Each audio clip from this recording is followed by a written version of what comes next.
Very good morning friends. कैसे हैं आप सब लोग? आई होप आप सब बहुत अच्छे हैं, अपने घरों में सेफ़ हैं, सुरक्षित हैं और खुश भी हैं। फ्रेंड्स, लॉकडाउन को 2 महीने से ज़्यादा समय हो चुका है और इस समय में हम लोगों ने बहुत सारी नई-नई चीज़ें देख ली हैं और हम सब इस नए दौर में कई तरह की मनस्थितियों से गुज़रे हैं।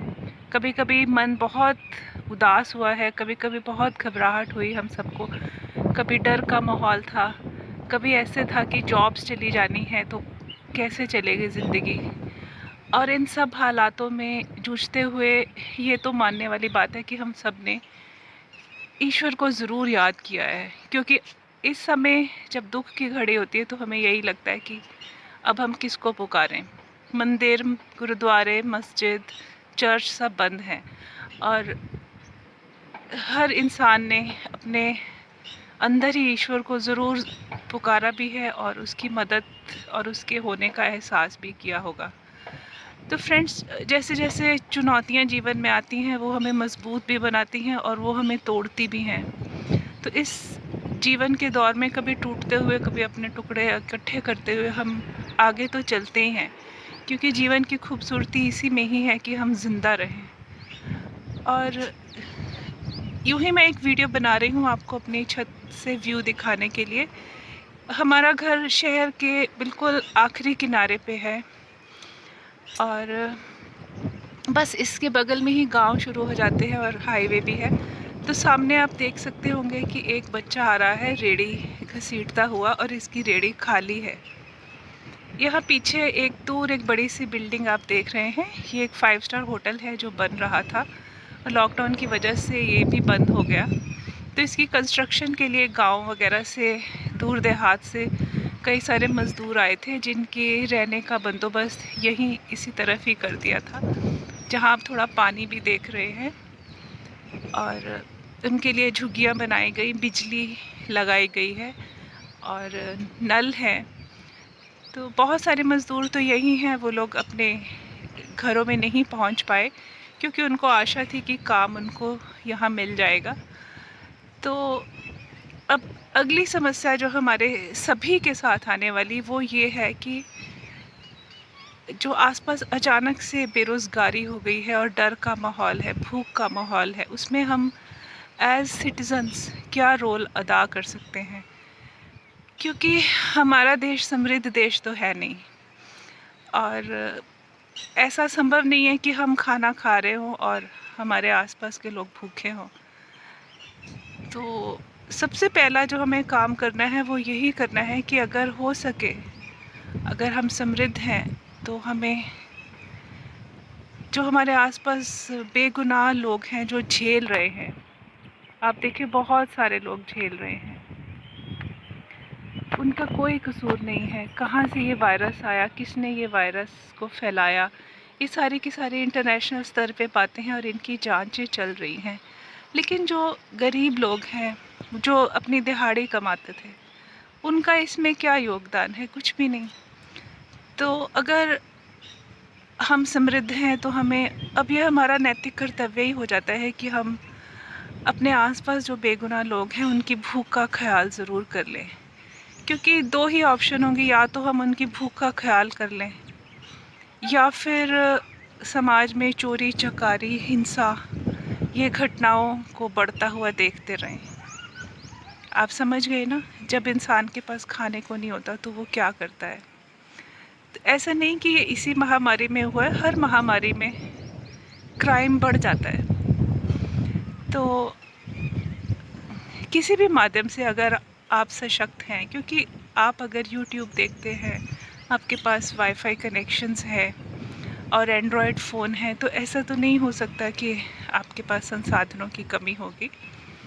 जस्ट एक इंसाइट देना चाह रही हूँ आपको कि अगर आप किसी गरीब को कोई रोज़गार दे सकते हैं बिना घर के अंदर घुसाए, तो आप ज़रूर कोशिश करें। जैसे कि कार की साफ़ सफाई हो गई, बाहर से ही कर दी, बाहर का बरामदा, लॉन है, उसकी साफ़ सफाई हो गई। और अगर आप धनी हैं तो खाने के पैकेट, हम लोग भी कॉलोनी में खाने के पैकेट बना रहे हैं तो उनको भी आसपास बांटा जा सकता है, या फिर राशन लेकर के कम से कम एक परिवार को, 2-3 परिवारों को तो देख ही लेना चाहिए। और मुझे तो यही लगता है कि इतना करने से भी हम अपने मानव होने का धर्म निभा देंगे।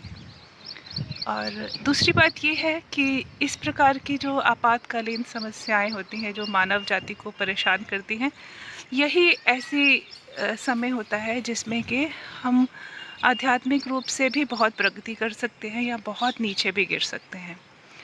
इस समय में जो इंसान जैसा भी रोल प्ले करता है वही उसके आगे के फ्यूचर को निर्धारित करता है। बहुत सारे बिजनेसमैन इस समय लूटपाट में लगे हैं। कई सारे फैक्ट्री के मालिकों ने अपने वर्कर्स को सैलरी नहीं दी है।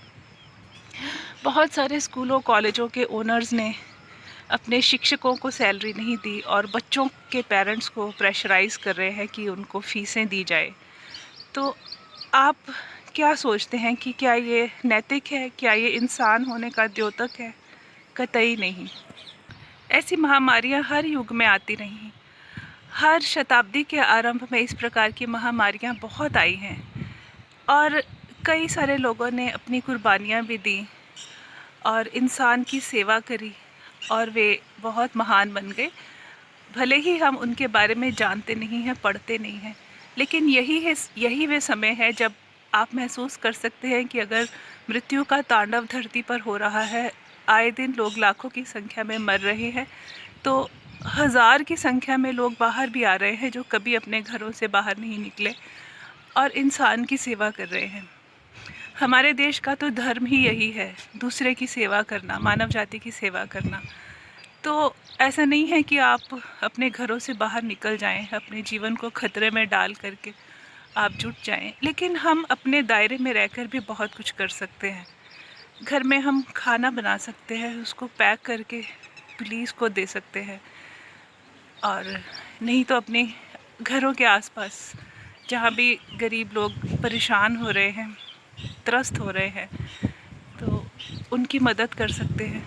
आप देखें सामने स्क्रीन पे, ये कुछ महिलाएं हैं, ये काम की तलाश में जा रही हैं और फ़िलहाल तो सामने वाले होटल में कंस्ट्रक्शन थोड़ा थोड़ा शुरू हो गया है। मैंने इनसे बात करी थी, तो दूर दूर बैठ कर के ये वहाँ कुछ काम कर लेती हैं और इनको शाम को पैसा भी मिल जाता है, जो कि एक सुखद बात है। कभी कभी इनको राशन भी मिलता है, तो मैं देखती हूँ कि ये सर पे बोरी रख के ला रही होती हैं। तो ये भी बदलाव है कि ठेकेदार जो कंस्ट्रक्शन देख रहा है, अभी उसका हृदय परिवर्तन हुआ है और उसने गरीब के बारे में सोचना शुरू किया है। लेकिन इनकी भूख को भरने की जिम्मेदारी केवल सरकार की नहीं, हम सभी की है। हमें ईश्वर ने इन लोगों से तो ज़्यादा ही सुखी रखा है।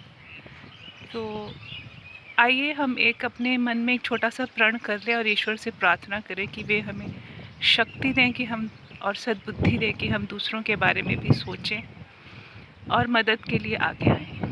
वीडियो देखने के लिए बहुत बहुत शुक्रिया। मैं आपकी होस्ट लता ईश्वर से प्रार्थना करती हूँ कि मानव जाति को इस संकट से वे बचाएं और सबको स्वास्थ्य और लंबी आयु दे, ताकि हम एक बेहतर समाज का निर्माण कर सकें। Thank you so much.